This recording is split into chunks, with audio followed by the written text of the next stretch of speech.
Welcome to Cold Wans. If you're not familiar with what Cold Wans is, it's a 5 minute cold plunge into the post plunge warmup where we get to know our guest. On the note of the guest, this week we have got the first ever Cold Wans that went onto YouTube returning guest. Um, he's coming back to tell us what about his future and where he's going from here. He's a bit of an older guy, but he's always been a fucking delight on Cold Wans. So I want a big warm welcome for Paul Bain. On you come, mate. I'm Paul. I'm an alcoholic addict. It's like the last time. It's like a mirror. So I'd usually ask people if they've done an ice plunge before, but we know you've done an ice plunge before. Yeah. But how's your development from the last time you came on to it been? It's been okay. Obviously now I'm doing different things. Now I'm going to a lot of webinars and trying to interact with other people and do a lot of things within myself. And you're getting excited to come back onto Cold Ones to go round two. Of course. Of course. Well, on that note, let's just get in here because I think it's overdue getting in this ice bath. Oh, what? Not even waiting for me. Straight in. Love it. Oh.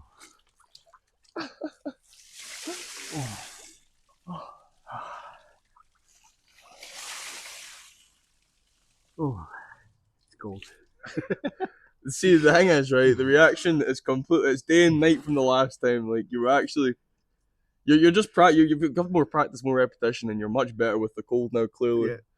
Which is why everyone should start doing ice plunging, because it might be hard the first time, but when you do it over and over again, Just get used to it, don't you? So it's good for the mind, good for the heart. But anyway, what we're going to talk about today is, because me and Paul, obviously, I'm never going to take away any of Paul's fucking past and be like, oh, mine's is just as good, because it's not. But we've both been kind of involved with drugs in some aspect.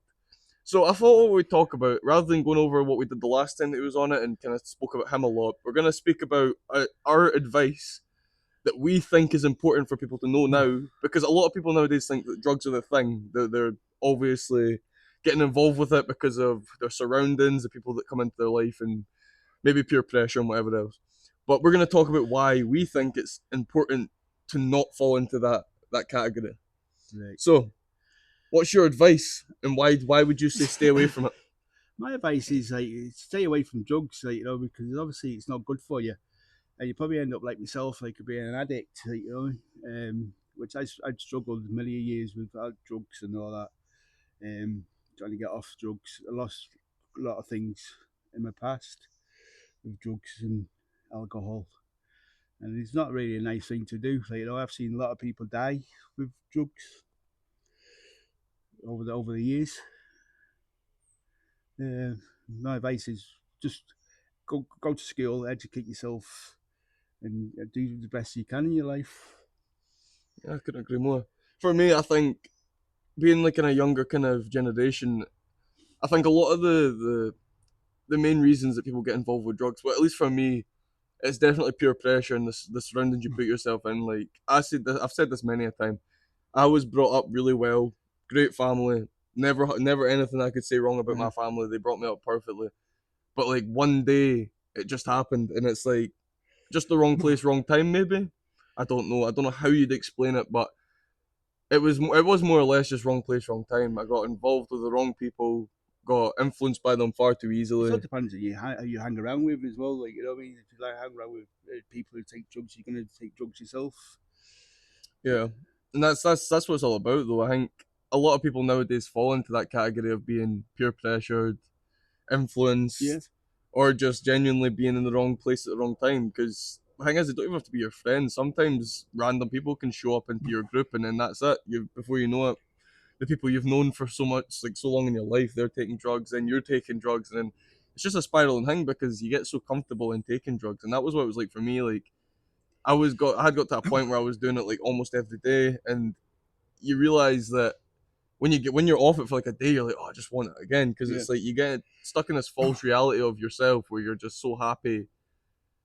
See, when I was taking drugs, I was just taking drugs I wanted that high again. From the first pill I took, and I wanted to chase that high, and obviously I couldn't get it. It was really good. I really enjoyed it. And that's I think that is why everyone falls so badly for it as well. It's like it's not even just about like the social aspect. It's not about the being able to just like do it as a group of people. It is genuinely about the way that it makes people feel, and it makes people get to that escapism sort of feeling Mm-hmm. where you escape the reality of your living. Like some people, obviously, like I've said for myself, I had a great upbringing, but then for some other people, they might have not had such a great upbringing. So sometimes drugs hit them exactly where they need them to hit them, where it takes them away from that bad household, that abusive relationship they have, or just whatever else is going on in their life. You know what I mean? It's a crazy thing. I think when I took drugs, it was escapism for myself. Mm, To get off the past and what I went through. So a lot of people do that as well. Like, you know, yeah, and it's the thing is as well. Like obviously we're speaking about it now and why you shouldn't do it, but you also should never degrade or kind of make someone belittled because of them doing drugs as well. I think it's important to realize that yes, drugs aren't good. Yes, they're not what maybe you think is socially acceptable, but for some people, like we've already just said, it's a way of escapism. It's a way of comfort. It's a way of yeah, them feeling better in themselves. And unless you really understand that from your own point of view, you cannot degrade someone for what they've done in their past. At the end of the day, you don't know what's going on, and you need to respect that you don't know what's going on because something really bad could be going on in their life. And I know, again, it's not the way to deal with it, but maybe it's their way to deal yeah, with it. I totally agree. And that's just something you're gonna have to deal with. Like, obviously, help them, maybe tell them that it's not the right way to do it, but never degrade someone for it. Yeah. But anyway, that's our 5 minute timer Oof. over. So what we're gonna do is we'll head over to the post plunge warm up, where it's a little bit less wet, a little bit more warm. But before that, we're gonna go into the water. Oof.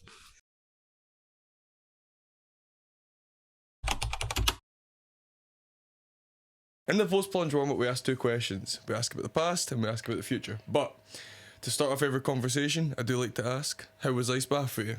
It's actually amazing. Like, you know, I don't like going in, but I like coming out, and I feel really, really refreshed and clean. And Yeah, you always do, man. It's really rewarding in a lot of ways. I think a lot of people don't even give it the opportunity to maybe think about it being good, but genuinely, to anybody that's struggling or maybe just wanting that little bit of discipline in their life, I would always recommend starting with an ice bath or just like a cold shower or something. Yeah. Just give it that little bit of discomfort.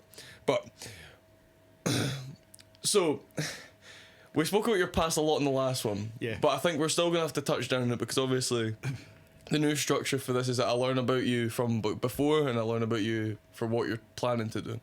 So it's still going to be important for people that's maybe not saw the first episode, or even people come back, maybe they want to hear it again in a better light. God knows. Yeah. So, what's happened up until this moment in your life? My life's changed dramatically. I'm doing a lot of things, working on myself at the moment. I'm doing. I go do cold water plunges. I go to spiritual groups. I'm actually go to sound baths, which I really love. It's just rewarding. Like, you know, there's a lot of things like has changed in the last 12 months for me. And I'm like, obviously now I'm moving forward. Obviously now I've just started to drive, which hopefully I'm going to pass my test soon. And life has just been. It's been better. Each year getting better and better for me. Like, yeah, to be fair, like I know we've pushed it to the side for quite a while because you've obviously asked to come back on Cold Wans quite a bit of time ago, but I've actually been looking forward to having you on again because obviously I know you've been developing in a lot of ways, and like the whole ice bath, like regular cold plunging thing. I don't know if your pals got you like properly into that, or if you were one of the ones that wanted to push forward with that one. I think what it was because I'm hanging around, because this a guy that I'm hanging around with at the moment says John. He's like he's inspiring me to do different things. Like, you know, normally I would have just been, oh yeah, whatever. Like, you know what I mean. But he's encouraging me to do a lot of things within myself, and even though I don't like doing it, I have to push myself to do it. Mm-hmm.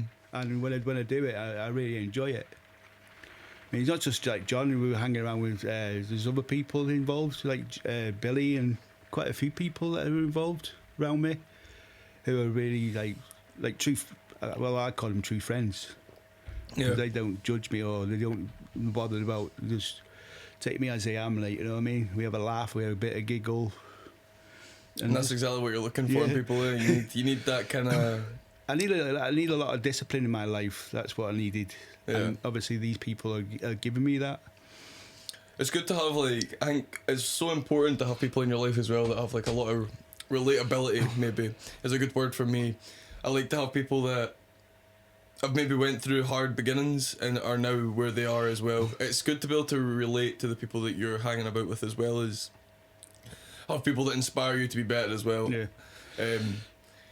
Yeah, I think that's really important. And if you can openly say that you're hanging about with folk that are inspiring you to be better as well, that's empowering in itself. Because that's the dream for everybody. You want, even if it's like, it doesn't even have to be in like the likes of going on an ice bath or doing all these things or pushing yourself in different ways, but having someone there that even just helps you in general. I mean, even because I just pick up the phone and he's at the end of the phone for me. Like, you know, if I'm struggling or whatever else, there's a lot of people who are involved with me at the moment are at the end of the phone, even into for coffee. If it's to go, what's up with you, and making sure that I'm okay, and mental health is okay.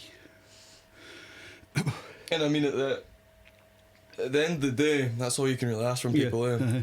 Like, that's like the bare minimum for me. I think it's so important that that's how people kind of treat you nowadays, especially with like the way that society is. Obviously, like, when you get older as well, you start to like stop unlocking the potential of having like newer friends, if that makes sense.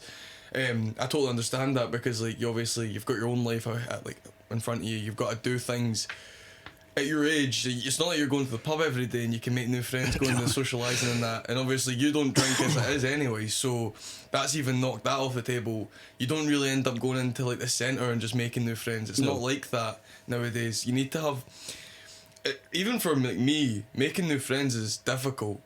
So like when you get older, I can imagine it being a lot more difficult, you know what I mean?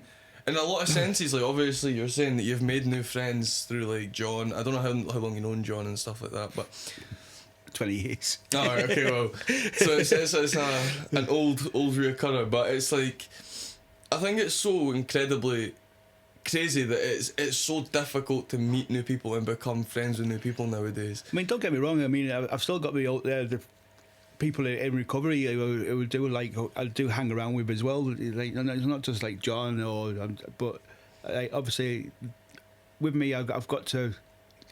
I only have a certain friends, certain amount of friends. I don't have a lot of friends because I don't trust a lot of people. Like, you know what I mean? So with the friends that I do pick, they inspire me. They like, I'll go. Some days I'll go out with people in recovery and, you know, have a wee chat with them, see what they're up to. Like, you know what I mean? And it's basically just like passing the book. It's not like passing the book. It's like we help each other. That's what I'm looking for. We help each other in so many different ways, because I've probably done something. I've probably gone through something that Willie's going through, or Charlie's going through, and I can help him. So we've just bounced off each other. You know, oh, Paul's gone through that, so I'll phone Paul up.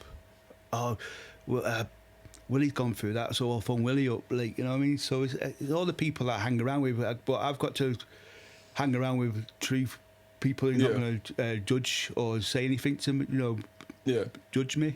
Yeah, I totally understand that. And I mean, to be fair, that's who you want to, again, hang around with. It's like, the way you're saying it, it's like tit for tat almost. You have to gain from them as well as they gain from you, but not like in a what's the word, like a selfish way. It's like it's a positive way. Yeah, like a knowledge-based way where like yous are gonna gain from each other's scenarios that you've went through, your hardships, and you then can learn from that. Yeah, no, that's a really good way of putting it. Actually, I've never thought about that, because like that's not what I would say I surround myself with personally. I've obviously, to be fair, I would only say I've got like 3 real friends, and that's like the people that you know that I'm friends with, like Mark, Scott, and Jordan. They're like my 3 main men. And I've never really pushed myself out. Like, I used to have other friend groups, but I wouldn't say they were like proper like friends, you know what I mean? It was like situation friends, like where you go out or you were just in with them for a wee bit of time and then they disappeared. But I thought, when I was like growing up and all that, and I thought I had these really cool guy, friends, you know what I mean. And when I went into recovery, when I went into rehab, not one of them come to see me. Yeah.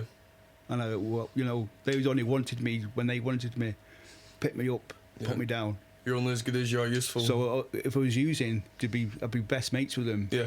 Or if I wasn't using, they don't care. Yeah. But these people that I'm hanging around with at the moment, they don't care.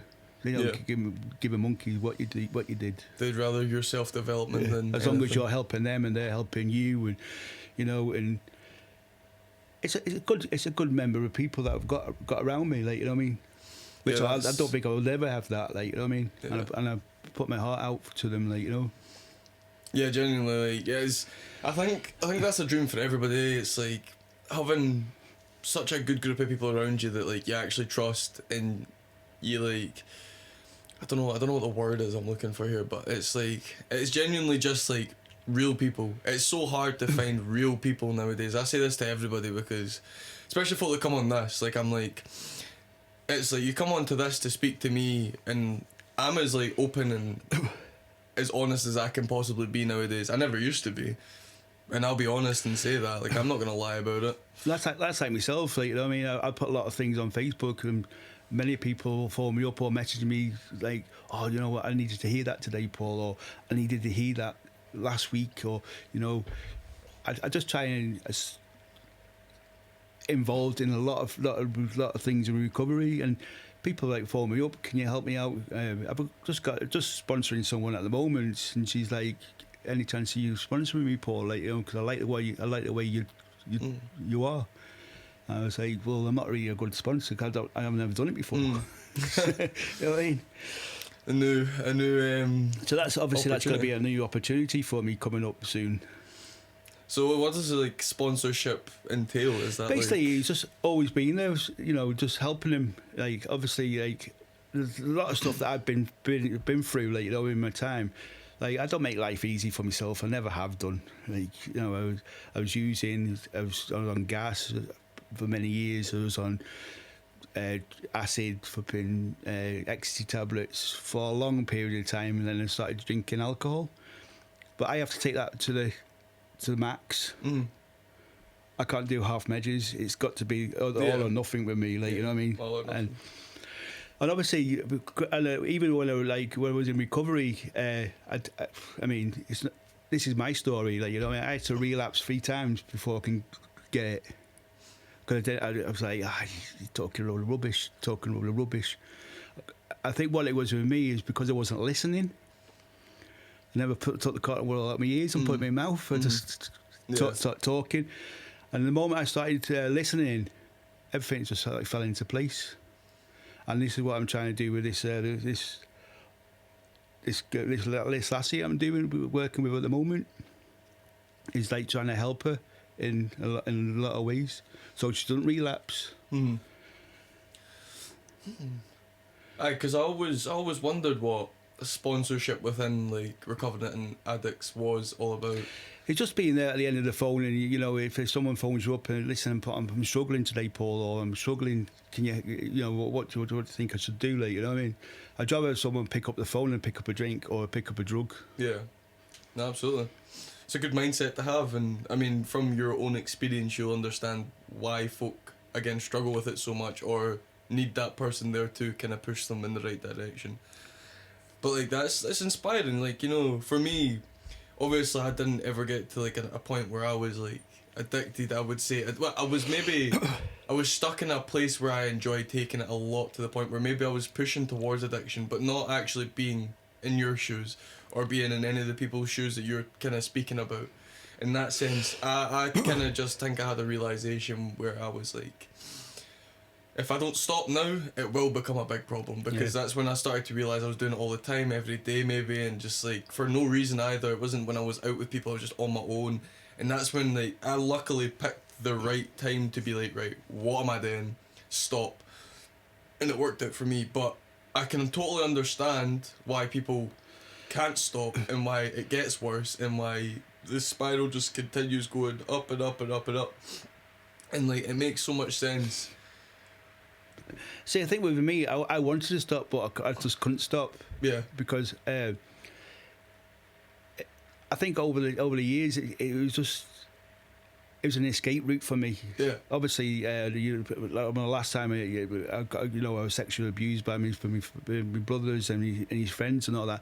And to me, that was just like, I couldn't speak about it. I couldn't talk about it. I didn't want to talk about it. I just kept it in. And the more I was taking drugs and alcohol, the more I was like, I could forget about that.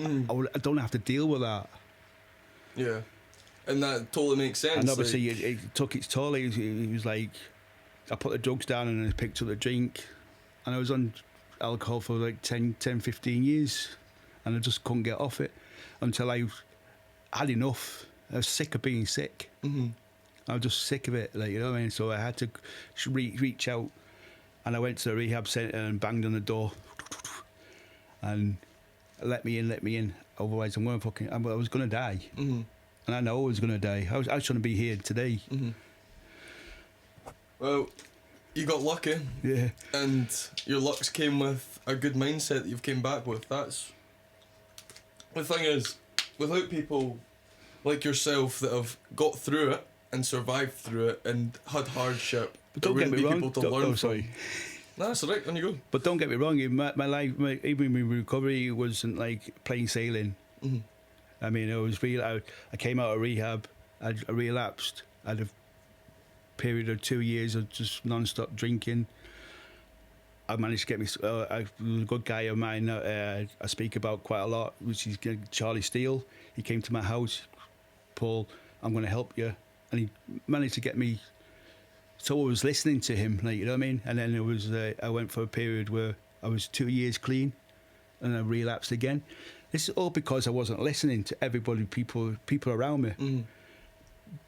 Paul can do what he wants, like, you know what I mean? Yeah. So that's the way it was.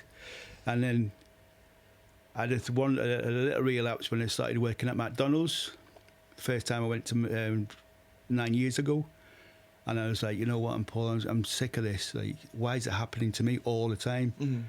And it's simple, because I'm not listening. I'm not listening to anybody. I'm on Paul's mode. Yeah. Being selfless. Yeah. But I mean, in the same, like, as from an outsider's perspective, you can see exactly why you'd be being selfless, though, because you don't want to leave that escapism. But I think I had to. I think in my early days, I think I needed to do that to get where I am now. Yeah. I'm not saying to people, "Oh, you should relapse every time." You know, this is how I had to build myself. Like, you know, what I mean? Step by step. Yeah. And because of that, you've became better because of it. Yeah.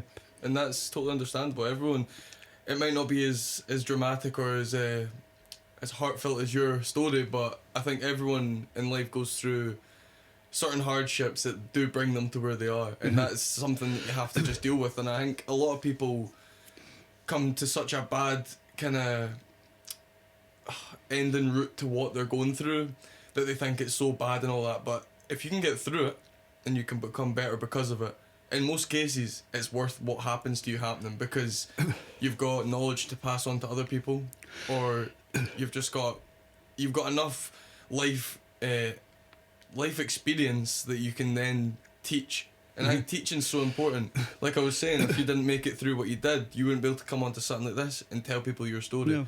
And I know a lot of people will resonate with this story because, like I said, everyone in our generation, well, my generation, takes drugs and stuff nowadays, and that's why I'm so hard on pushing it, because I used to do the exact same thing, and then I realised that it just was not worth it. I just don't think it's worth it. Like, you know what I mean? But I mean, I can't tell you. I can't tell, like, you can't. I can't tell around to you, Kyle, I want you to stop taking drugs. It's your life. Personal like, you know preference, and like we said in the I thing, I can't advise you. I can't, like, tell you. But even having the opportunity to advise with proper knowledge and experience makes a difference, and that's what it's all about. Like, a lot of people don't understand. Like, they'll be like, oh, some people will be like, oh, why do you keep having the same people on, like, blah blah blah. Like, I'm pretty sure I heard someone say this about Mark or something. They're like, oh, why does he keep coming on? I'm like, because Mark enjoys being in this scenario where he gets to just talk about him, maybe what he's went through. It's nice to just sit and talk, you know what I mean? I think with alcohol and drugs, it is a talking illness. Yeah. You have to go. Yeah, no matter what you've been through or in the trauma that you've been through in your life, you talk about it. Because if you don't talk about it, you're just going to invest it in yourself, and the more you're going to invest it, the more it's going to. If you forget about it, and you're going to take more drugs, or you're going to take more drink. Yeah. You're going to have to talk about a lot of things in your life, like, you know, even though you don't want to, you've got to bring them to the surface. Yeah, if you keep holding them in, it festers and then infects you. And that's why I'm quite open and honest of what happened in my past, because if I don't talk about it, the more it's going to fester it's inside me. Yeah. And that is genuinely, like, see, that's what I mean, like, having someone like yourself on, no matter how many hardships you've went through, I know you're going to be honest about it. And like I said, for a lot of people, they're not going to hear that directly from someone. Like, in a, maybe you'll hear it on TV and you'll be like, oh, right, I'm watching some, whatever you're watching. But sometimes the folk won't believe that as much because it's like on a reality TV show or something. Whereas, like, a lot of people know me, and a lot of people that watch this know me. So having someone like yourself on, they'll know that I trust you to be actually honest. So it's more real in that way, and I feel like a lot more people believe it because it's more real. I think we've been. I had to become more honest with him. I had to be honest with himself. See, the moment I start lying, or the moment that's a little trigger in my head going, you know, get away with that, Paul. You know, and it's invest, and he goes, oh, you got arms and legs, and that's when my ego starts coming out. Like, you know what I mean? I have to put him to bed sometimes. Yeah. Like, Yeah, ego is probably one of the biggest problems in a lot of people nowadays. I think no one knows how to control their ego, and that's something that is a skill that a lot of people should learn, because ego is what, for me, when I was a bit younger, not even when I was really involved, maybe I was still involved with drugs, but it wasn't like the main thing going on in my life. I remember there was a time in my life where I was like very egotistical, and I was very like, thought I was better than everyone else. And this is why I love where I am now, because it's not even just like the drugs. I always speak about that. It's not just about the drinking. I always speak about that as well. But it's about like my self-development and my discipline and the person that I became from who I was, just within like the way I treat people as well. Like, obviously drugs, drink does not help that. It never does, because you always get into this different headspace when you're on stuff, or when you're drinking all the time. Like, you start to like think you're invincible and stuff in some cases. But for me, the biggest change was the way I treated people. Like, I noticed it instantaneously, and everyone else also noticed it, because you become one of these type of people that people want to be around, rather than someone that people don't want anything to do with, if that makes sense. And it comes almost instantaneously, like, and it's also the confidence you gain when you start to actually care about people as well, because, like, lately, for me, my development and even speaking to like just one-on-one with people, obviously I do this, so it's obviously I'm practicing a lot, so it's good in that sense. But even for me, like, I always go back to this, like, I used to be really have no confidence when speaking to even like any lassies, like even friends that were lassies, because I don't know what it was. I don't know what it was at all with me. I just couldn't clamber up. Yeah, it's not, it's like that, like, it's just, it was all about nerves and stuff. But now there's not a single nerve like left in me, so like every time I spend time with just like even a lassie just one-on-one, or a guy that I've never spoke to one-on-one, like on Cold Wans, it's so easy for me now. And that's that development that I gained from coming away from drugs, coming away from being a sheep to then becoming what I would like to say a lion. Like, that's how I always see the analogy. It's like you go from following the leader to being the leader when you start to do things for yourself. And I think that's what a lot of people need to try and strive to be, because until you're your own character, your own individual unique person, you're just a sheep. You're following the trends, you're following what's easy. And like I said before, I'm not saying that drugs are all bad. Well, they are, but in like a sense of, you don't know what people are going through. Like I said before, you can't degrade people for it, but you need to guide people, I think, in trying to be better for themselves. And I know one of the biggest things nowadays is whenever you say stuff like this is, well, you're no fun. And that's the first thing that I always hear when I talk about not taking drugs. It's always, oh, but you can't be fun then. But drugs aren't fun.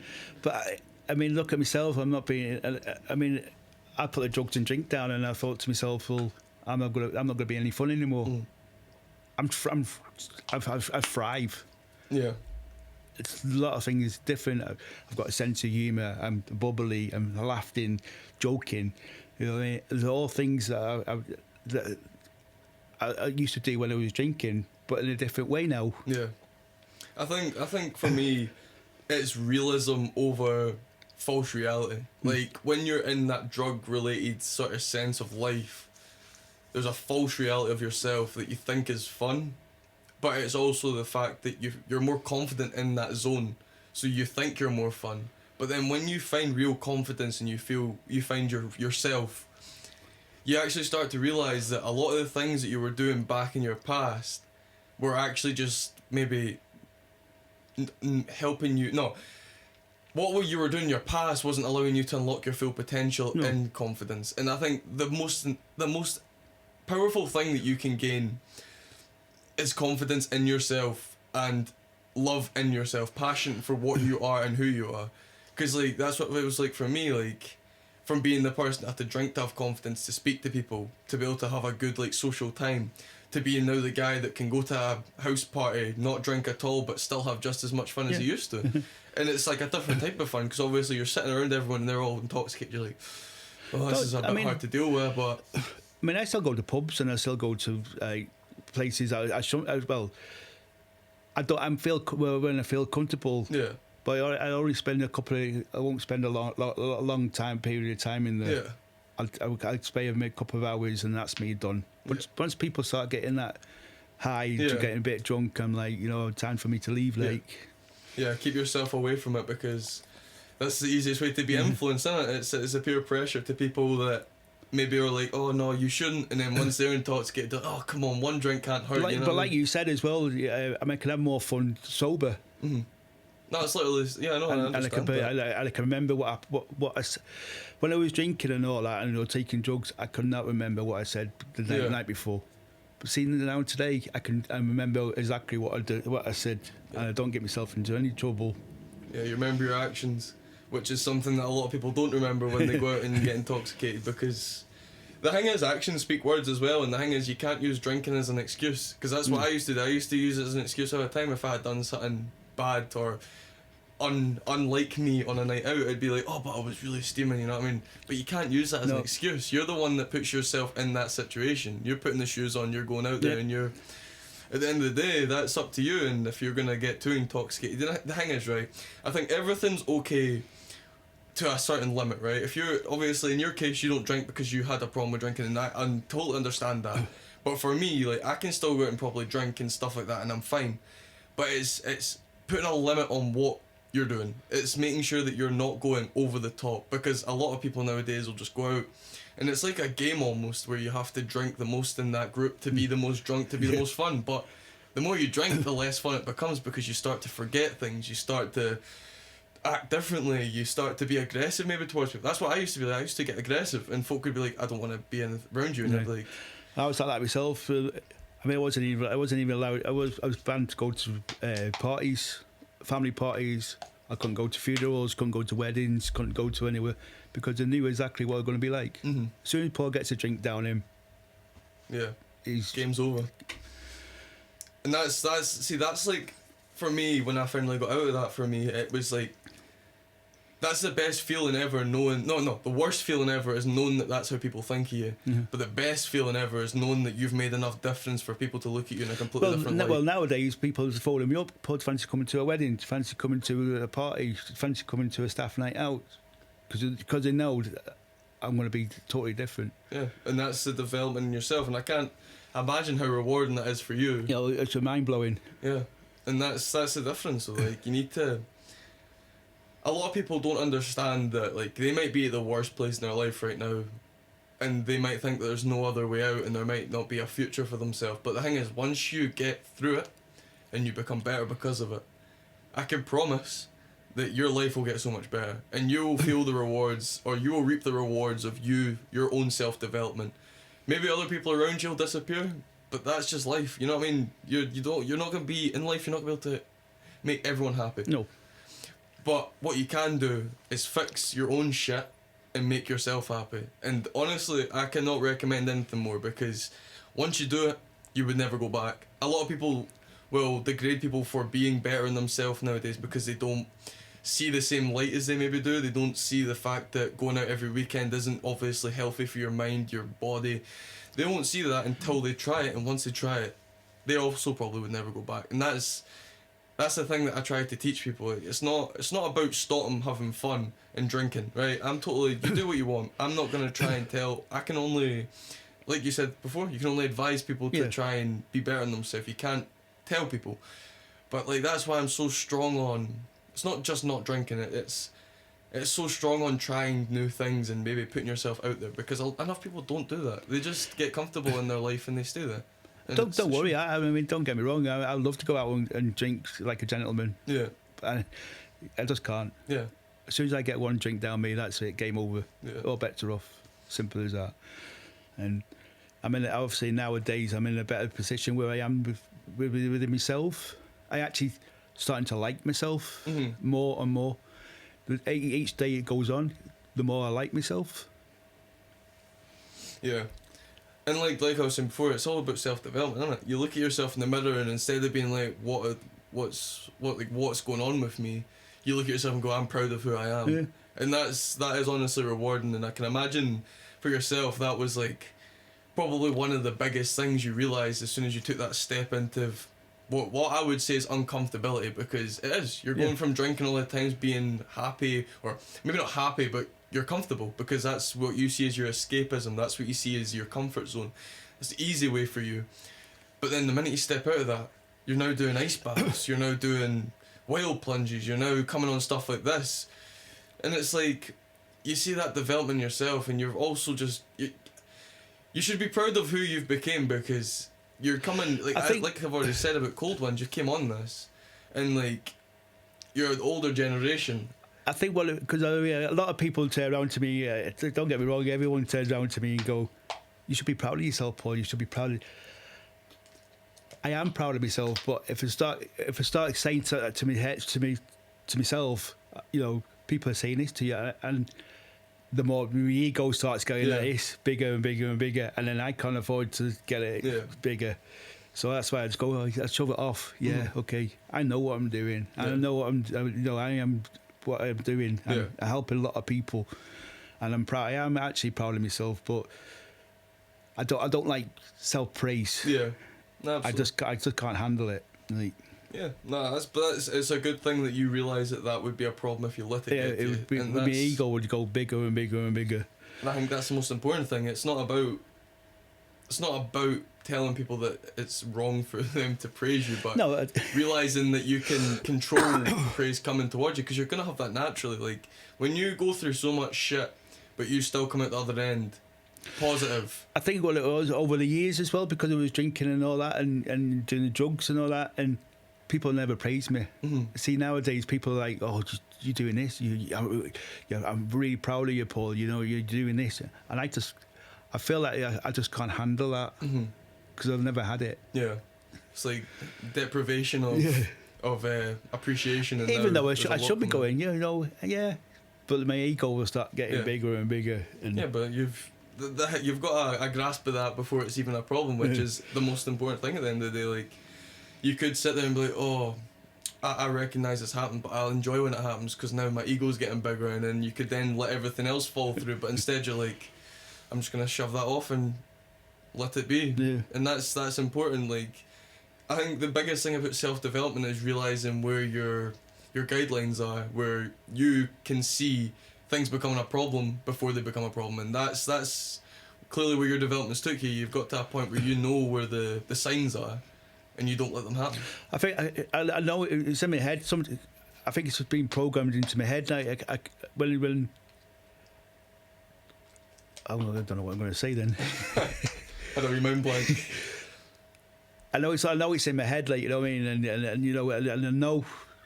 I think I know before it even, like you said, you know before it even happens. Like, you know what I mean? It's like the devil and the angel on your shoulder, but you don't let the devil in. No, that just sounds. Yeah, as you should. You know what I mean? Like, and that's again why I say I push so hard against like everybody nowadays. I'm just trying to like make everyone better, because the devil on your shoulder is the most resilient thing in your life. It's the thing that's going to always take you down the wrong path, and for a lot of people they let it take them down the wrong path all the time. The angel's the one that's gone, you know what I mean? You know what I mean? Like, and it's not a good mindset to have. Like, like I said before, I ain't got a problem with you going out drinking. I ain't got a problem with you going out and taking drugs. I'll advise you not to, but I can't control you. But at the end of the day, drink. If you're going to go out drinking, drink sensibly. yeah, responsibly. Responsible. That's what it should be. But that's again the biggest problem. No one knows how to do things responsibly. If you're anything like myself, like, you know, what I mean, I don't never drank responsibly. Yeah. I had to go with that, but I was the first one in the bar, the last one to leave. Yeah. Always. And don't know what happened in between that because I don't know. I could be Just a blur. Yeah. And like the thing is as well, like you look back on those days and you're like, how did I think that was enjoyable and how did I go back to it? You know what I mean? I don't think I would. I don't think I would change anything. It's in the past, but I don't think I would change my past. Mhm. It made me the person I am today, Kyle, and that's the way I could look at it.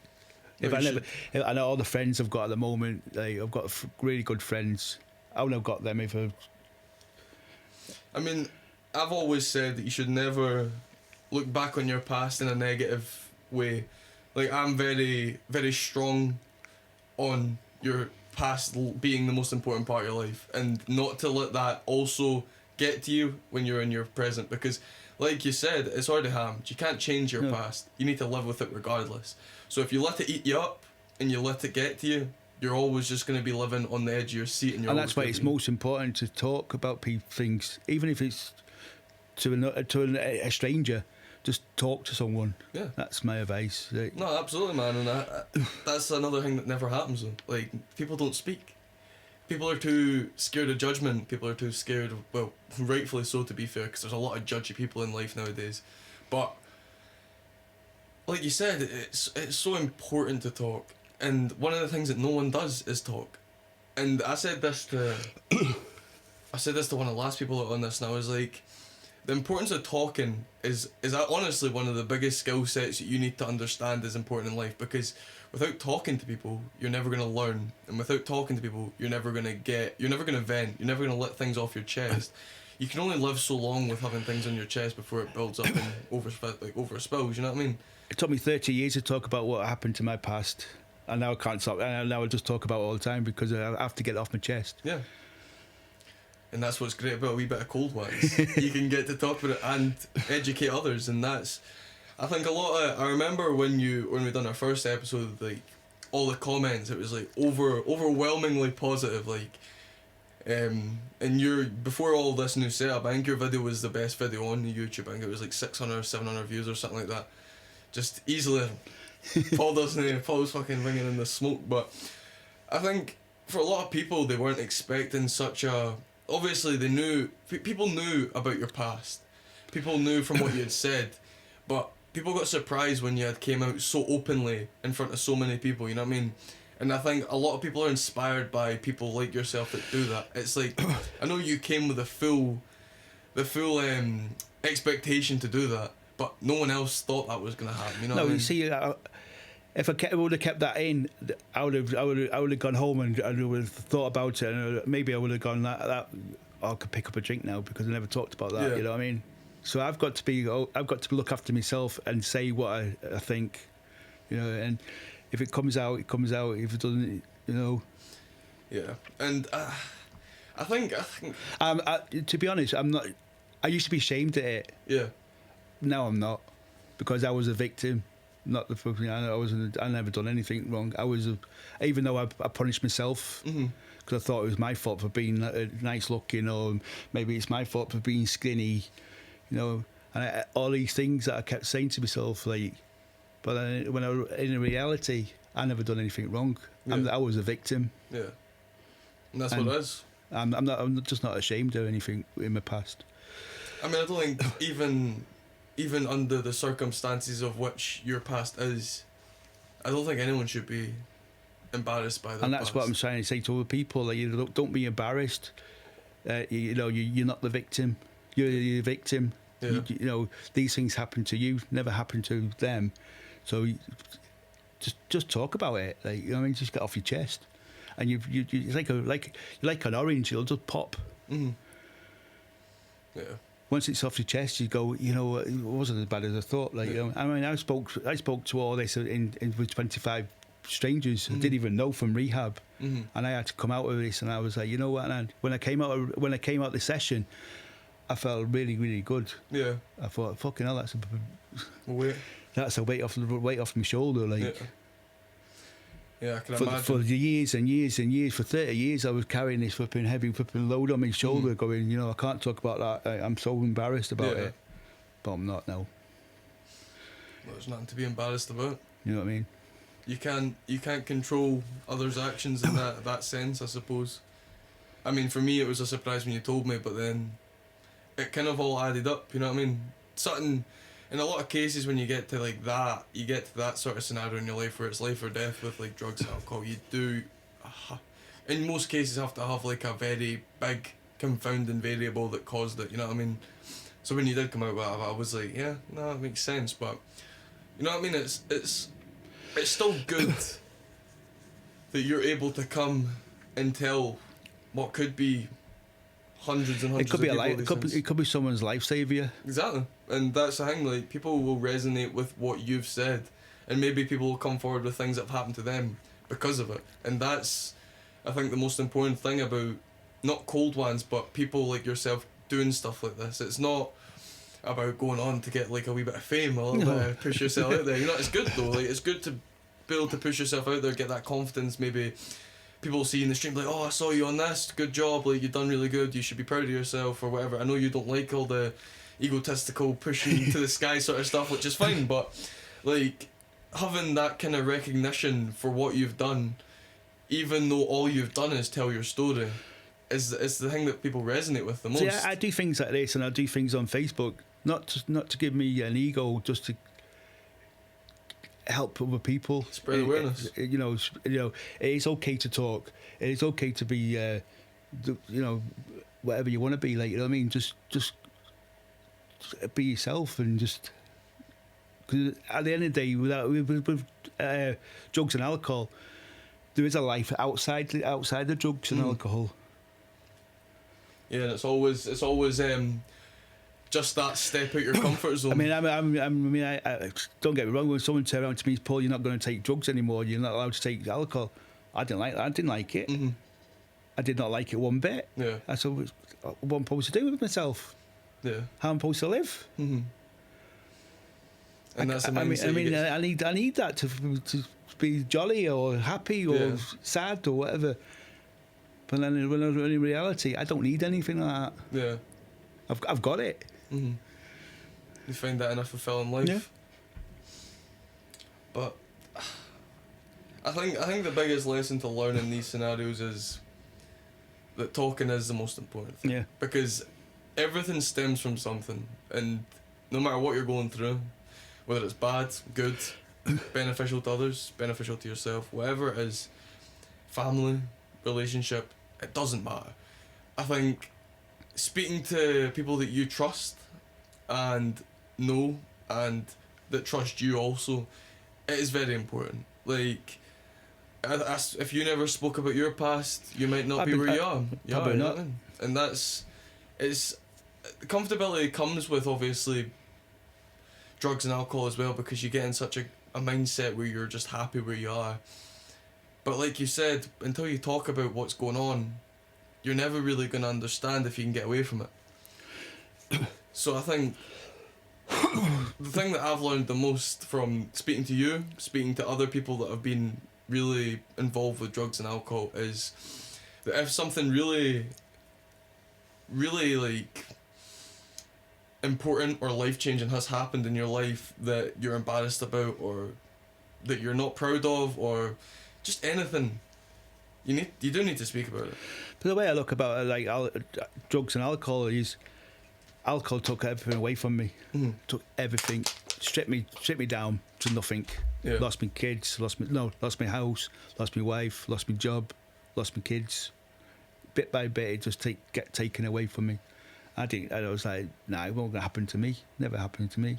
You know, I'm too good. Mm-hmm. But it did. Just took everything away from me. And getting stripped away from that must be a really terrible scenario. It is. To be in. I mean, don't get me wrong. Now, I'm in a nice frame of mind where bit by bit, things are sort of coming towards me now. And they're going, hang on a minute, he's not as bad as he thought. Like, I'm trying to get a relationship with my kids.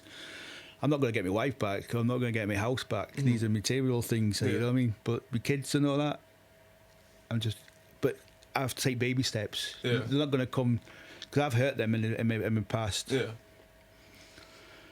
And that's... all they see was an evil monster. They don't see what I am today. Yeah. So obviously it'll take time.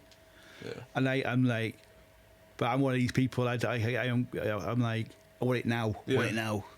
But I've got to think. Well, hang on a minute. I've destroyed their life. Like, you know what I mean? So it's up to them. Yeah. Yeah, it's up to them to take the steps in their own time. Yeah. And I've got to remember that. Yeah. Like, you need to respect what their jurisdiction comes to with building back up that relationship. But you know what? In the case of you getting at least speaking to them again, and that you've got lucky, because in a lot of cases they never speak to the parent again. Because like a lot of people I've spoke to that have had parents that maybe aren't ideal towards them, in a lot of cases they've said that that's them. They've never spoke to them again. Like I know quite a lot of kids, or not kids, like my age now, that have been kind of in the same scenario. Maybe not with drugs and stuff, but just a positive mindset that their family, or not a positive relationship they've had with their family, you know what I mean? So it's good that is at least starting to build back up for yourself, and I'm glad that you've went through what you've went, and like I said before, you've reaped the rewards of your development, and now they're starting to see that as well, bit by bit. Whether it's gonna happen, and that's the important thing. You've done yourself proud, and you're gonna do them proud, and that's good, mate. I'm glad.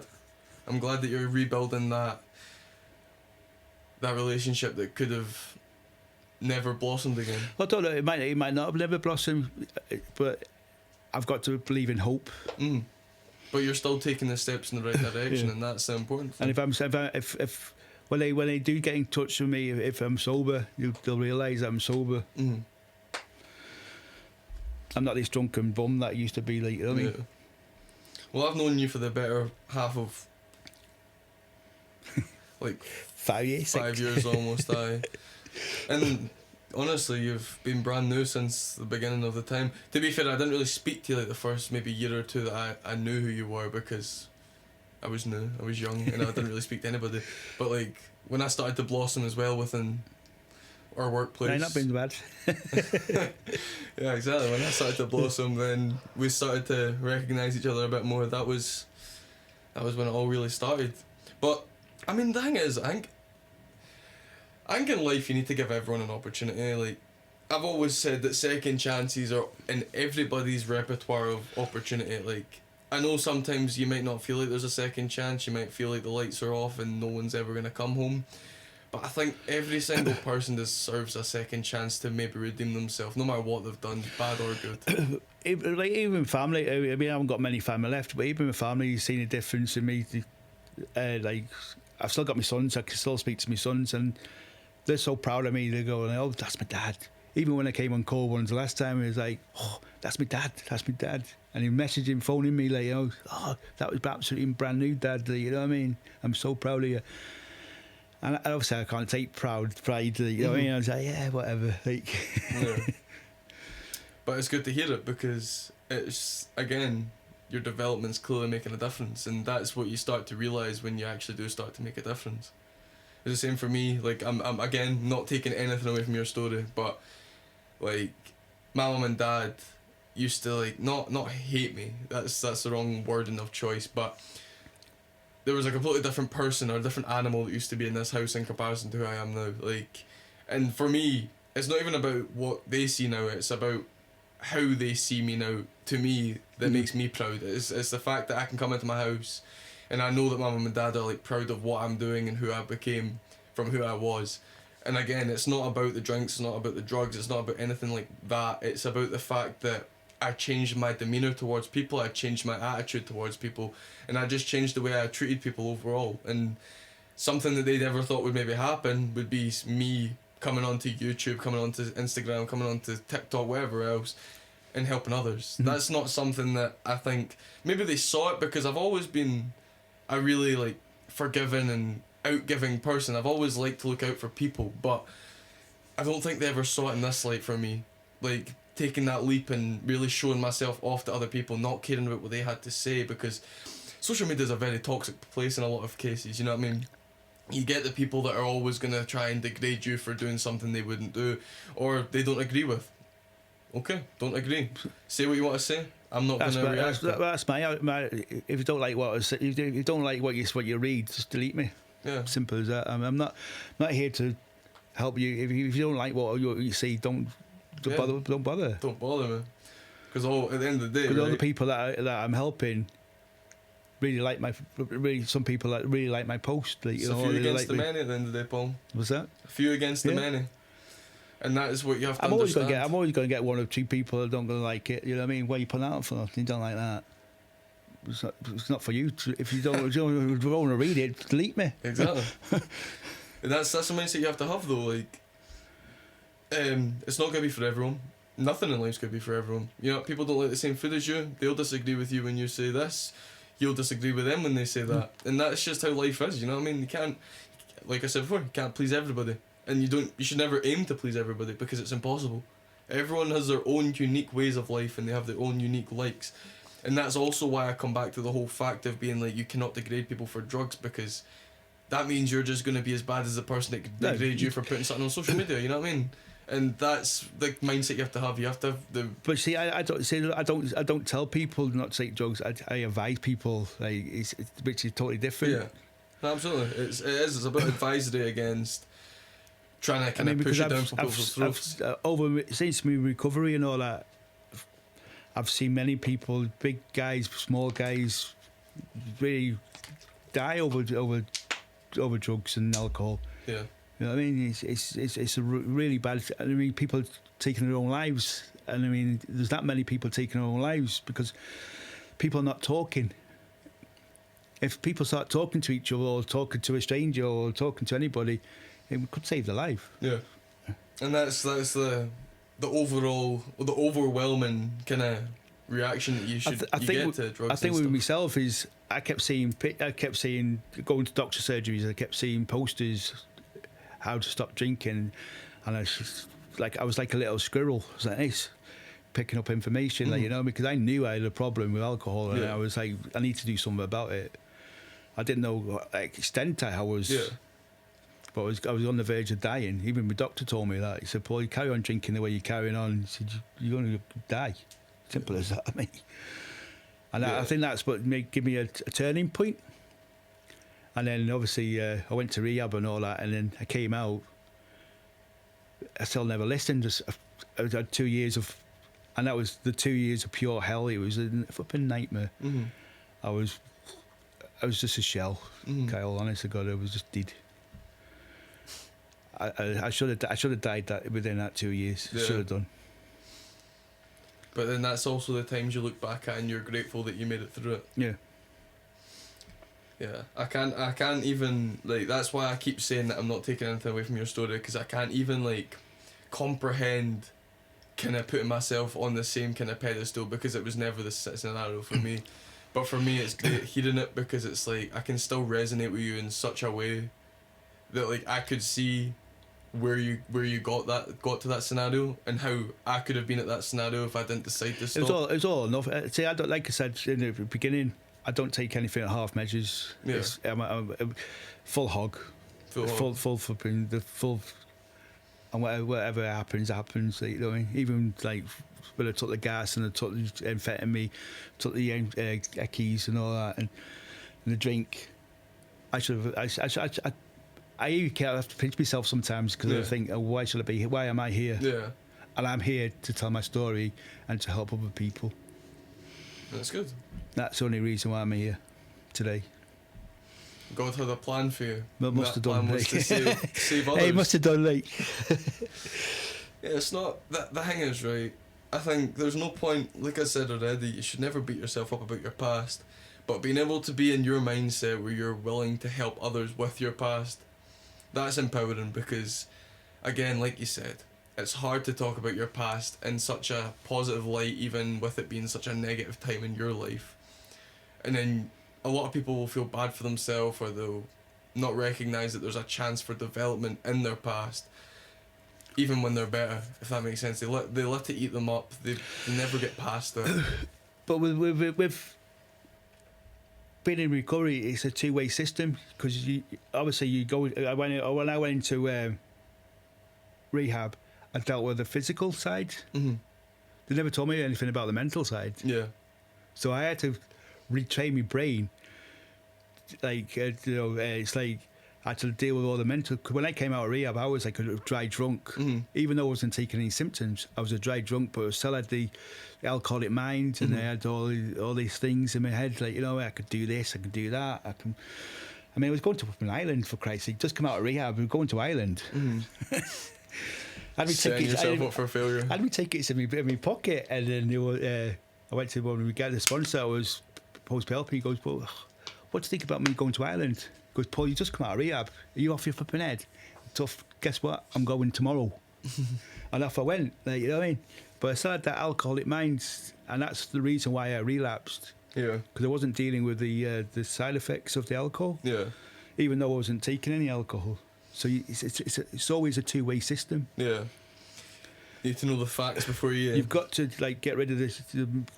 Obviously, I would take the substance away from you, but you also got this. Yeah. To develop, you got to train your mind. Like, you know what I mean? Like talk about other people, like speaking to sponsors, speaking to people in recovery, early recoveries, and if you don't do that, you got relapse ready to happen. Like, No such thing as a silly question. But I didn't know that at the time. But I do now. Yeah.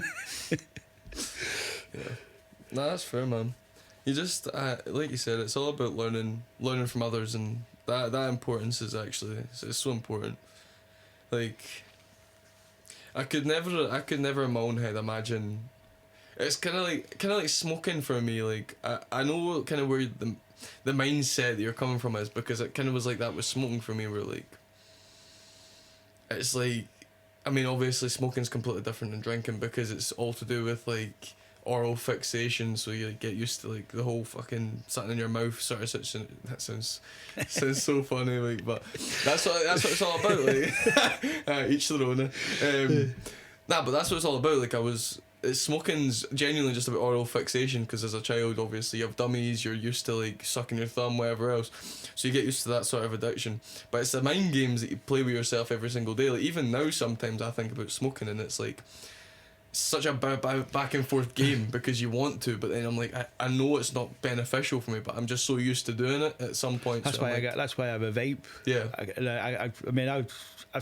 I used to smoke 60 fags a day. Yeah. And then I just put one day, I just went, I'm just going to start smoking a vape. Yeah. And you're probably better because of it, to be honest.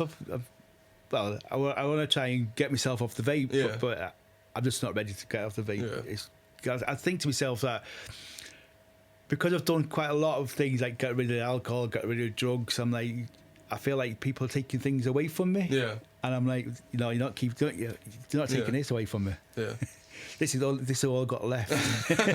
No, but it's good to have like that thing that makes you comfortable again. Like, there's always space for comfortability, I think, in life. You should always have something that you allow yourself to go back to, even if it doesn't fully benefit you, because at the end of the day, sometimes you need the negative things in your life to make your life overall overwhelmingly positive. You know what I mean? Like a vape, obviously it's not helping your health, and you know that, you're not dumb, but at the same time, is that one health disadvantage saving you from all the other health disadvantage? And that's it. That's what you have to. What's the weight that you're willing to take to stop the overwhelming weight that you don't want? And I think that's important. Yeah, no, that's good, because it's like I like that, because I think a lot of people don't understand that is the case for like a lot of people, and again, folk will be so quick to bash people for smoking, for drinking, for whatever they're doing, right? They'll be so quick to bash them, but then you don't understand what they're weighing that against. It could be so many other things. It could be like yourself, a recovering addict. They could be vaping because, oh no, but you shouldn't be vaping, it's not good for you. But I'm doing that because I'm not drinking. Yeah, they either vape, or they're smoking weed, or they're taking eckies, or they're doing all these other things, and then the minute they drop that, the bigger weight comes down, and that's it. You know what I mean? And Again, yeah, no, it's good to realize where your limitation is, where you need to hold that balance.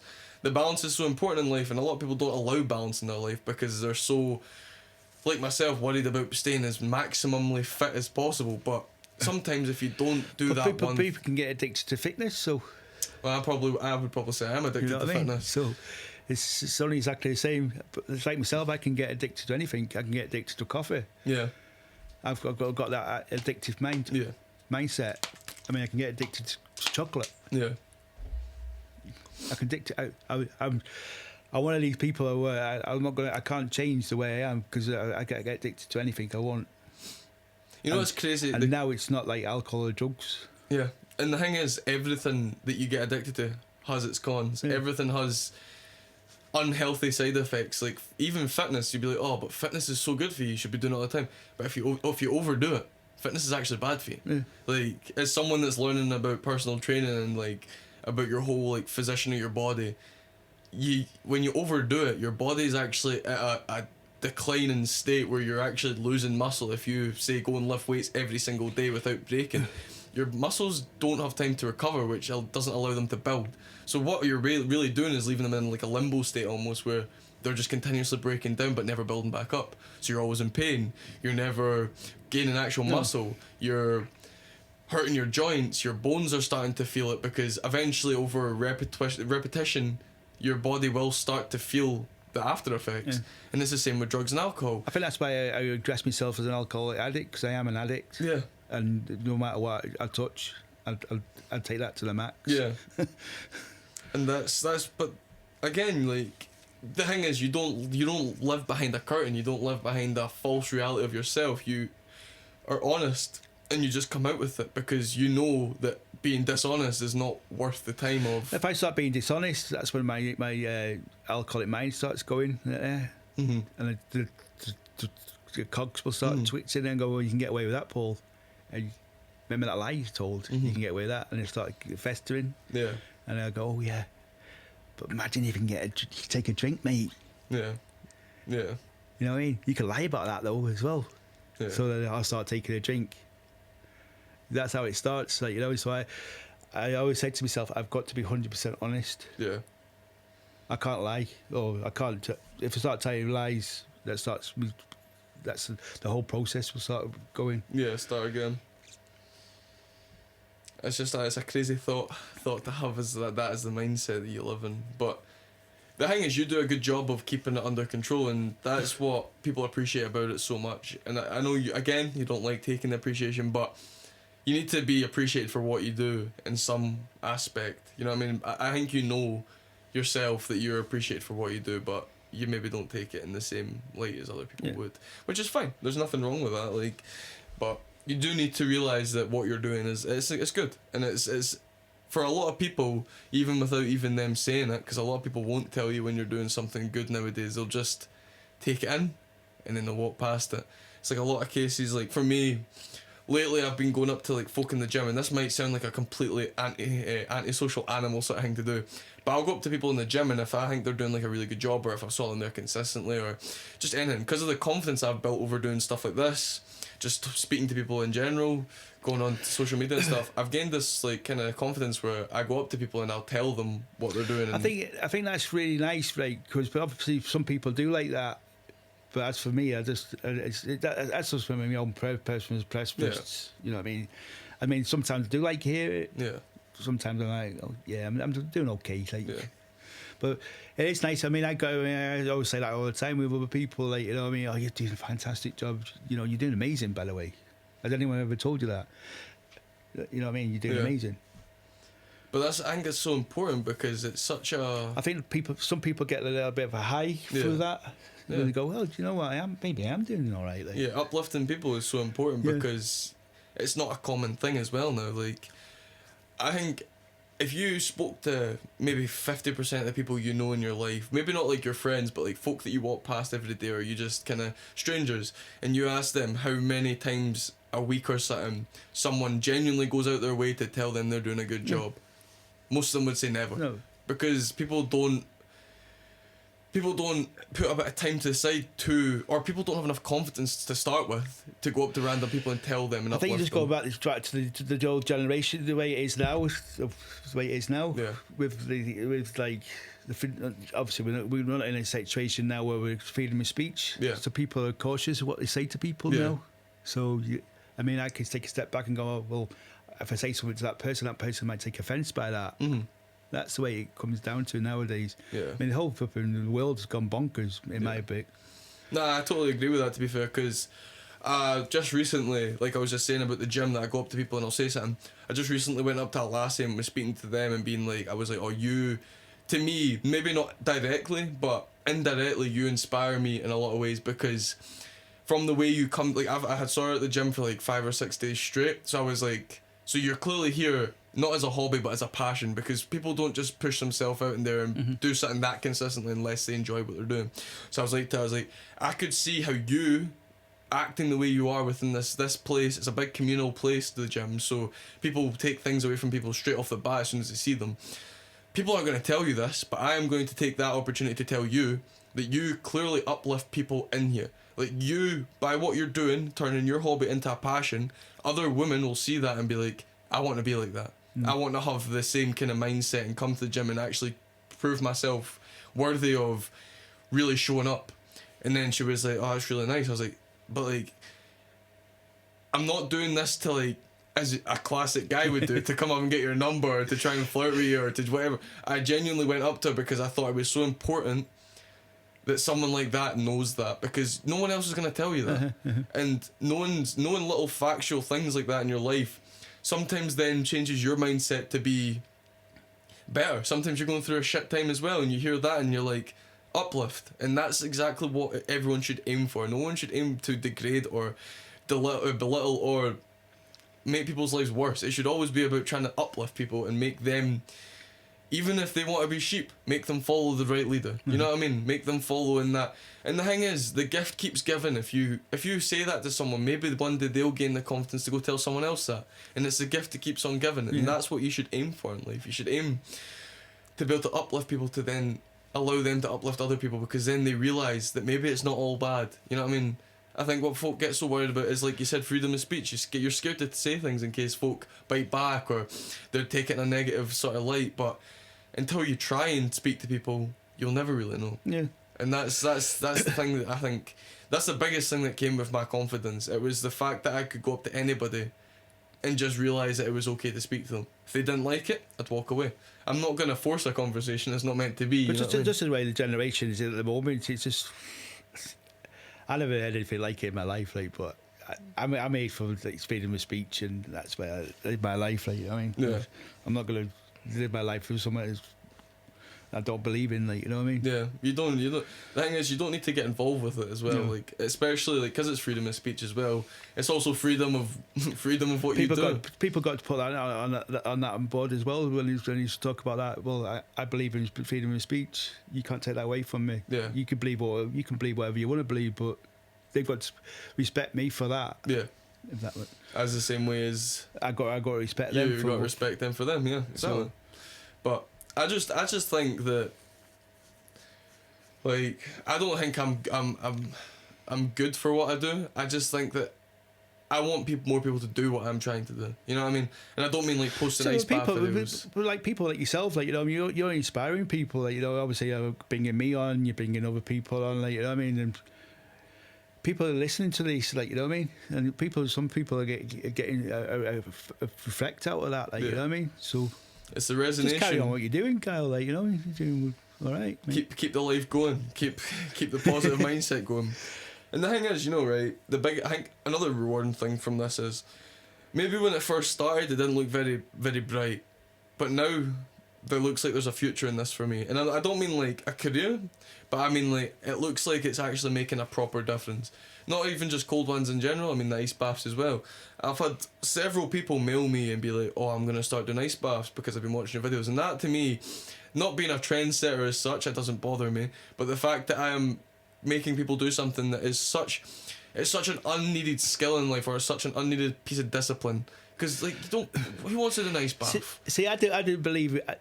I didn't believe it 1 second. I mean, with people telling me, oh, they go jump in rivers, and I mean, I've seen it myself. People in recovery, people jumping in Portobello Beach and all that. Like, nah, that's not for me. But now I'm started doing it myself.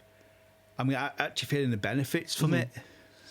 Yeah. It's like a high that you get from it when you're out. I don't like I said earlier on. I don't like going in, but when I come out, I feel like I'm shining. Yeah. I feel absolutely brand new, like within myself. Yeah, and inside and out. Like, you know what I mean?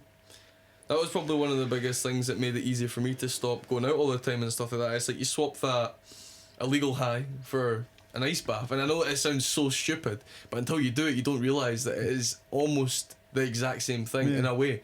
Like, it's like that fear factor you get at the beginning because you don't want to go into it, but then you realise you have to do it, and when you do it, you then get the absolution of actually going out your way and doing something. It's not always about the way that the actual water makes you feel after. It's the way you feel mentally for being strong enough to just do it, rather than thinking about it and being like, oh, but I could just not do it today. I know, I was like that myself. Like a little wee bearing. No, I'm not going in. Not going to go in. But once I'm in, and I must have come out, I'm like, what was all that about, Paul? Like, you know what I mean? And it's like, the thing is, it's a mental game. Like, that's why, like, whenever someone says something negative to me about the ice bath, I'm like, maybe it's not for you, and I respect that. I'm not going to disrespect that situation, but don't come out here and tell me that I'm doing something so stupid when you wouldn't probably do it. Like, I'm not going to sit there and degrade you and bounce back at you for being rude to me, but I am going to tell you that you're not doing it, and that's your loss, because nobody understands how really beneficial it is until they do it. Like, it's a lot of the people that come on Cold Wans, they're like, I'll probably never do that again, but I'm happy I experienced it at least once in my life, because nobody likes putting themselves in a discomfort. Just like my pal, like Johnny said to me, he's like, get out of your head, Paul, get out of your head. Because once you go in your head, you put all these negative thoughts in your head, like, you know what I mean? And he's like, he actually sits there and he goes, Paul, get out of your fucking head, will you? Yeah. You're in your head again. Yeah. And that's what it is, though. Like, you just go in your head and you go, oh, it's too cold. Oh, it's raining. It's this. Every possible outcome that's not you getting in the water. And you're like, just go in. Yeah. Now that's, see, like, I might do it every single day, and I might make it look easy when I'm in there, but I'm the exact same as you. Not when I'm with people. When I'm with people, I feel uplifted and I feel inspired as well. So it's easy for me, like going to Harper with you and your pals. That was easy for me because I was like, oh, I feel uplifted because I'm there with people. Even doing Cold Wans every week, I'm fine doing it. Like, I don't really react at all to it. But when I'm by myself, it's a completely different story. And it's not because I know I'm going to struggle in there. It's because the preemptive going into the water, the mind games you start playing with yourself, I could just leave it today and do it a different day and stop my 300 day streak. But then you also need to realise that when you miss a day, if I had missed a day up until this point, I would be so disappointed in myself. And I know I would be.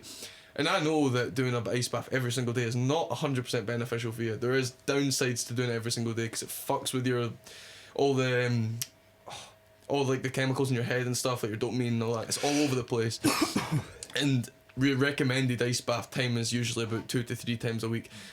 But I think the biggest thing for me is the challenge to push myself every single day. And I know for a fact, until I get to a year at least, I'm not going to miss a day.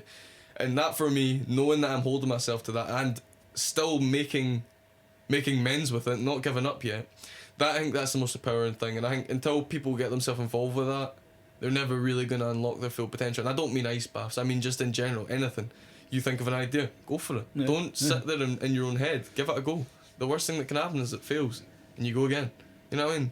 That's why I always say to people that you need to just try things. You can't just live in a sense of comfortability your whole life, because you're never going to live. And that doesn't come with drugs. It doesn't come with alcohol. It's like myself. I mean, don't get me wrong. I'm just listening to you. I'm quite happy in my comfort zone. Yeah. I want to see if I'm not out, if I'm out with comfort zone, I start getting a bit oh shit, I can't do this. But once I get going, I'm okay. Yeah. It's just making that effort. Well, until you try, you never know how it's gonna go, and that's the thing. Like, that's where everyone fails. They don't even give it a chance. Like, you might be like, oh, why would I go out my way to go cold water plunging? John will come up to me, maybe tomorrow or whatever, fancy doing this, Paul, and I make so many excuses up instead of going, just go. Aye. And I'd be like, and he goes, get out your fucking comfort zone, Paul. Yeah. And he obviously they try, these people try and push me, like, oh, because I'm quite happy to sit in my comfort zone where I'm comfortable. Well, right. I'll always push against comfort, but I think comfort's so important in a lot of ways as well, because I think at a certain point in my life, right, as much as I'm pushing myself right now, I am a young adult that is now, I'm in like my prime years where I need to start pushing and getting to where I want to be, because otherwise I'm going to be too late. And I know that. That's why I push so hard. But like, I think once you get to a certain place in your life, or a certain age, or wherever you feel most comfortable, I think it's important to allow yourself that comfortability. Like, for me, once my career's in place and I'm happy where I am, I'll probably give myself, I'll put the brakes on a bit. I'm not going to be sitting at 100% all the time, because it's not what's the word, it's not like, it's not easy to keep doing 100% all times. It's mentally draining on a lot of levels. And I think it's important that you realise when it's time to maybe put the brakes on, give yourself a little bit of a break, and realise that it's not always about doing things. You do sometimes need that bit of time for yourself. Like, I might push for like a really positive mindset. I might push to be like 100% all times, no breaks, all gas, trying to be as good as you can, always pushing back against the fucking society we live in. But you need to still realise that without a bit of freedom in your life, with a bit of comfortability, you're never really going to be happy. No. I mean, I'm at the prime of my life now where I'm 52 years of age, and I'm at the prime of my life now where I'm really comfortable with myself. Yeah. I mean, I probably can go. I'm obviously I've got a lot of things to do in the next couple of years, like, you know what I mean. Which, touch wood, it's going. Yeah. You know what I mean. But I don't know when. I don't know when I'm going to stop. Yeah. Doing what I want to do, like, you know what I mean. But I'll get there. Yeah. And that's the most important thing. Like, I mean, because over the years, because I've lost 15, 20 years of my life in taking drugs and drink, going back to drinks and drugs, I've lost all that, and obviously I'm not going to get it back. But now I'm like at the prime of my life now. I'm 52 years. I'm like, well, I want to retire. Well, I can't retire yet because there's financial situation, and you know, and but there's other things that I want to do in my life, like, you know what I mean? Like, I want to be a medium, which I'm pushing towards that at the moment. So you've still got goals ahead, yeah, and you're trying to kind of help other people in the process. You're trying to because I think I've been told that if I can go into the spiritual side, I can help a lot of people. Yeah. And who knows? I could be on telly soon. You know, I just don't know. I don't know where he can take me. Well, you're on Cold Wans. I don't know. So you could be on telly. But I'm a believer. Mm-hmm. If I can believe it, I'm going to believe it's going to happen, and it will happen. Yeah, and that's important. I think a lot of people don't believe nowadays. So when you have those, as much as sometimes people think that spiritualists are fucking bonkers crazy. Going back to the alcohol and drugs, I believe I'm here for a purpose. Because if it ever was, then I'd be dead. Yeah. And I kept thinking to myself, why am I still here? You're here for a purpose. The reason why you're still here, Paul, is you're here for a reason. Yeah. And I don't know what the reason is yet, but I'm here. Well, you'll find it. Yeah, you'll find the reason eventually, I think. And that's what I believe in. Yeah. That's the way I believe. Yeah, absolutely, man. You never guess how long we've been sitting here talking. Go on. An hour and 15 minutes. Fuck's sake. Don't understand it. Doesn't it feel like it? To toilet anyway. I do. Right. Well, what we'll do is we'll quickly watch the video. You can give your bit of advice and then you go to the toilet rather than. Paul's gone for a quick piss break, so yeah. If you've made it this far in the video, give the video a like, give the video a subscribe, or give the channel a subscribe. Sorry, not the video. And leave a comment. Come back for Cold Wans next Sunday. We love Cold Wans. I don't know if you love Cold Wans, but I love Cold Wans. Speaking to someone like Paul is so empowering for me, so I think that everyone should consider doing something like this in their life. Whether it's Cold Wans, whether it's just getting themselves out there, talking to people, being real. I think it's important. From where I came from to where I am now, I'm a completely different animal, and I think a lot of people should try and experience that at least once or twice in their life. But it's only up to you. I can't tell you what to do, but I can advise it. So give it a go. But yeah, first time I've ever had to do a piss break on Cold Wans. That's for sure. So that's interesting. I mean, I did say to Paul that you should go to the toilet before you inevitably started this episode, because it is a long time that you sit about talking, but it's alright. Things happen, experiences happen, life happens, and here we are now. Sorry. It's alright, I just felt in with me talking anyway, so it's alright. I've just been speaking the whole time, so it's fine. There's not gonna be much to cut out. Yeah, I'll come back over and move the camera so it's...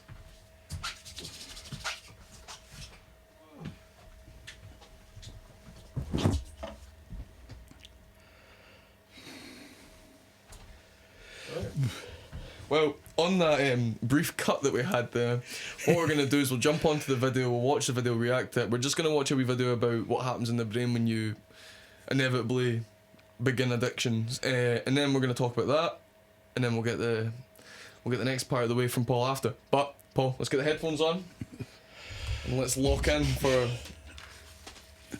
some video. Can you hear me? Yeah. Banging. Alright, let's get it. Addiction is defined as not having control over doing, taking, using something to the point where it could be harmful to you. Previous to understanding the science, it was thought that addiction resulted from a lack of willpower and was a moral failing. But we now know that addiction is a physiological disease. It changes the brain structure in ways that can alter the way it works and process information. To understand how that happens, we start by thinking about reward and the brain's natural reward system. The reward pathway's primary function is to reinforce sets of behaviors. Evolutionarily, it began as a way to indicate to us that actions that help us survive are good and we should keep doing them. This is mediated through a chemical called dopamine. Following an appropriate behavior, the reward pathway releases a small burst of dopamine. That burst of dopamine is a satisfying jolt, encouraging you to repeat the same action in the future. Dopamine will in turn also act on areas responsible for memory and movement, which helps us automatically build up memories for what is good for survival. The problem is that addictive substances hijack our natural reward system. Every substance has slightly different actions on the brain, but one thing all addictive drugs have in common is that they produce a pleasurable surge of dopamine. Addictive drugs all cause dopamine to flood the reward pathway 10 times higher than a natural reward would.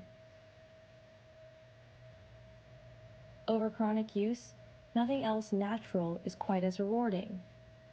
In fact, as substance use increases, the circuits adapt and reduce their sensitivity to dopamine, a phenomenon known as tolerance. For example, let's say a person takes cocaine for the first time. The reward system receives a huge burst of dopamine.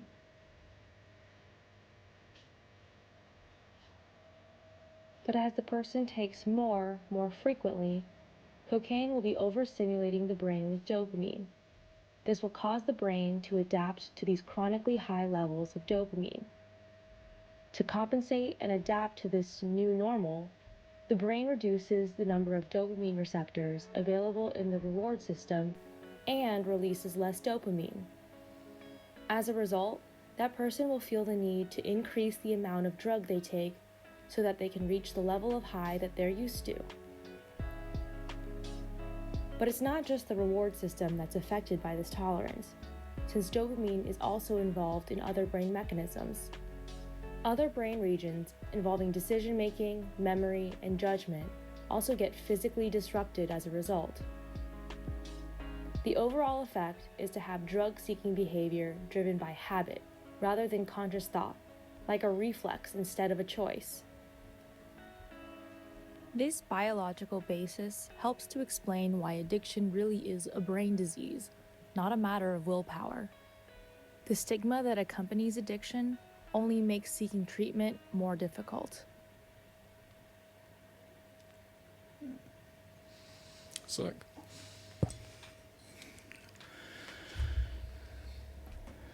So, what do you think about that? Well, I can relate to that, like, because that's why my brain used to work all the time. Like, I mean, the science is there. I think that's another thing as well. Folk need to educate themselves on the science behind addiction. Addictions is a much bigger animal than people think it is. I think that first thing that she said about the mentality and like kind of your willpower. That's what a lot of people go to straight off the bat, and that's why it's so important to educate yourself on what the problems are with drug taking. You know what I mean? It's not about the whole, oh, you can't just stop it because you can't stop it. You've not got the willpower to stop it. You're not strong enough to stop it. You know what I mean? It's. I mean, like it was for myself. I mean, also, obviously, I wanted to stop, but I couldn't stop. And it wasn't a case of having a willpower or not. I mean, I think alcohol just took over for me because I had a brain where it wanted more, but I had a body telling me, "Come on, Paul, is that enough?" Yeah. And I wasn't listening to my body, but I was listening to my head. Yeah. It was like having one pint of lager. I'll have another one. I mean, I like that. My head's going, I like that. Give me more. But my body's turning around and going, I've had enough of this. Like, you know what I mean? Yeah. But I couldn't. I never listened to my body, but I was listening to my head all the time. Well, I'll have more. Yeah, and it is a disease. It's understanding that your body. It's the thing is your body can't keep up with your mind. Your mind's always gonna, because it's neurological pathways. Eventually, once it gets used to that, it's gonna tell you that that's the right way of doing it. But I didn't even realise that my body was getting knackered. Yeah. Like my kidneys were going, or my pancreas was going. All I wanted was more. My head would go, oh yeah, we like this. Yeah. See, that's. I read something, and this is one of the biggest reasons that I think the ice bath kind of stopped all of the things that I was doing, and it's the ice bath's the same equivalent as sniffing a bag of cocaine, but it lasts longer, and it's like more. What's the word? It like takes a lot more time to peak. It's like very gradual. It's a very gradual high. So it's like, if you put that into kind of perspective, you're working with the same amount of dopamine that's getting released, that same reward system as what you would be getting if you sniffed cocaine. And cocaine, from my past experiences, is one of the easiest things to sniff because it lasts such a small amount of time that you're instantly wanting it more of it. Most expensive drug, well, from what I've ever taken in my life, most expensive drug on the street, like street value wise. So you're put into like this endless failure moment where you're taking something so expensive, but it's so unbeneficial in a lot of ways because, as well as it being super addictive, it's probably one of the most addictive drugs as well. It's so easy to go through because the dopamine hit is it peaks and then it stops. It peaks. It's the way that drug works. It's like it drags you in. You get used to it. It doesn't really do in a lot of cases. It's not like a massive it's not hallucinogenic. It's not one of these ones that you notice a big change in when you take it. Whereas like with Ket, Eckies, obviously they have all their other side effects to it, like your hallucinogenics or their what's the other one? It doesn't matter. But they've all got like different side effects. So you're taking cocaine, and the only thing that's happening in your brain with cocaine is it's releasing all this dopamine. It's continuous. Yeah. And it's so easy to just get stuck in that mindset of wanting more, spending more money, wanting more. You go through it super quick because it doesn't do stuff for very long. Get more, go again. And before you know it, on a night out where you'd be like spending maybe £50-60, you've now spent £200-300 because you're just buying cocaine. So like when I learned that was before I even done ice baths. I learned that, and obviously I wasn't taking drugs as much up to like the point of my ice baths, and like I'll be very honest about that. Like I was not at my worst state then, and obviously like my parents thought I completely stopped when I was younger, but I never did, and now I can be honest about that and not feel guilty. But like back in the day when I was still doing it, I couldn't tell my parents that because I felt guilty. But now I've changed completely, and they know I'm never going to go back. I know I'm never going to go back. I am honest with everybody. I'm honest with myself. I'm honest with anybody that wants to speak to me. I'm always happy to help. But learning that ice bath done the same equivalent of what would have been the most addictive It's drug I amazing had though, isn't taken. it? Like, it's, And that's it. Like that high is almost the exact same as something like that. And I think that's what a lot of people don't understand. It's like, oh, you're jumping in cold water and being motivational. Why are you doing that? But you need to realise the facts and what it actually does for you as a recovering addict, as someone that enjoyed indulging in too much cocaine, as someone that enjoys drinking a lot. It does the same thing but in a different light, a positive light. I think that's why I switched from not to using drugs to drinking alcohol, because it was easy. Obviously, alcohol is easy available. Yeah. You know what I mean? I just had to go to the local shop. Yeah. But my brain loved the. It was like taking a duck to water. Mm-hmm. Once I switched over, Yeah. it was just a matter of that. Yeah. I was like, oh, I like that. My brain likes that. Like, Yeah.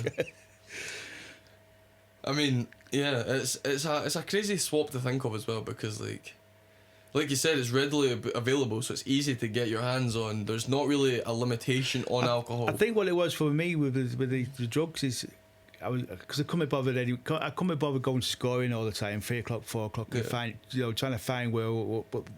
Because when you go to one door, no, I haven't got none like tomorrow. I'm like, tomorrow's not fucking good to me. Like, you know what I mean? I want it now. Yeah. So I'll go to another door, I'll get in the next couple of hours. A couple of hours is not good to me. I want it fucking now. Like. and I thought, you know, and then someone said, well, have a fucking couple of glasses of vodka, like, you know what I mean? It's like, oh, I love this. Because I never drank when I was taking drugs. Yeah. And then it was just like a quick switch, just like that. Oh, I like that. Like, Yeah. I like the effect what it's giving me. I forget that like in your time of youth there would not have been social media and like messaging folk and stuff like that, because like obviously like when I was going going door to door, it's Yeah. like, oh, I know this guy, I know that guy.